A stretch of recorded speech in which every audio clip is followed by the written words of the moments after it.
ایک شخص حضور کے سامنے بیٹھا ہے تو منہ چڑھا چڑھا کے باتیں کر رہا ہے.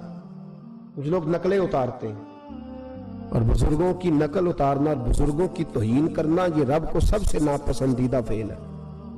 توہین کے انداز میں نقل اتارا تو کہتے ہیں منہ چڑھا چڑھا کے باتیں کر رہے تھے. میرے حبیب نے فرمایا نہ ایسے کر, بڑے میٹھے انداز, کیوں اپنے منہ کو بگاڑ رہا, نہ کر.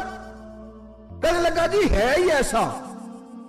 حضرت ابو ہریرہ فرماتے ہیں میں قریب بیٹھا تھا, حضور مسکرا رہے اور نہ کر ایسے. کہنے لگا جی یہ میرا منہ ہے ہی ایسا. فرماتے ہیں میں دیکھ رہا تھا حضور کے چہرے کا رنگ بدلا, آنکھوں میں جلال آیا, اور میں اچھا جا پھر ایسا ہی ہو جائے, جا پھر ایسا ہی ہو جائے. کہتے ہیں میں نے دیکھا اس آدمی کا منہ بگڑ گیا. حضرت ابو ہریرہ فرماتے ہیں وہ رویا کرتا تھا مدینے کی گلیوں میں اور کہتا تھا کوئی مجھے معافی لے دو, لیکن گرا جو ان کی نگاہ سے وہ سنبھل نہیں سکتا. گرا جو ان کی نگاہ سے کبھی سنبھل نہیں سکتا.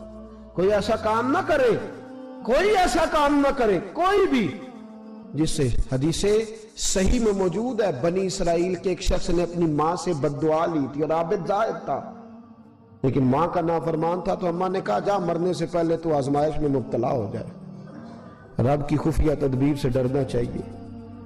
تو مرنے سے پہلے ایسی آزمائش میں ڈال گیا کہ ایک بری عورت نے الزام لگا دیا. لگا الزام, لیکن زمانے میں رسوائی چاروں جانب ہو گئی. تو لوگ آ کے کہتے تھے تیرے ساتھ کیا بنا؟ کہتے کچھ بھی نہیں, میری اماں نے میرے لیے بد دعا کی تھی, اس کا رنگ دیکھ رہا ہے. کیوں میں نے ستایا اپنی ماں کو؟ توبہ کر, دعائیں لیا کریں زندگی میں. بد دعاؤں والے کام ہم تو 1 منٹ لگاتے ہیں بد دعا لینے میں, 1 منٹ لگاتے, 1 منٹ. ایک میں بزرگوں کا پڑھ رہا تھا ایک دفعہ اخبار میں, تو ان کی آنکھیں کالی ہو گئی, اندر سے کالی ہو گئی, تو بیچارے نابینا ہو گئے. کسی نے ان سے کہا کہ ہوا کیا؟ تو کہنے لگے ایک شرارتی لڑکے نے میرے آگے کھڑے ہو کے 2-3 دفعہ ریس دی تو دھواں میرے منہ پہ پڑا, تو آنکھوں کے اندر گھس گیا ہے, بڑے علاج کرائے, لیکن اس کی شرارت تھی نا.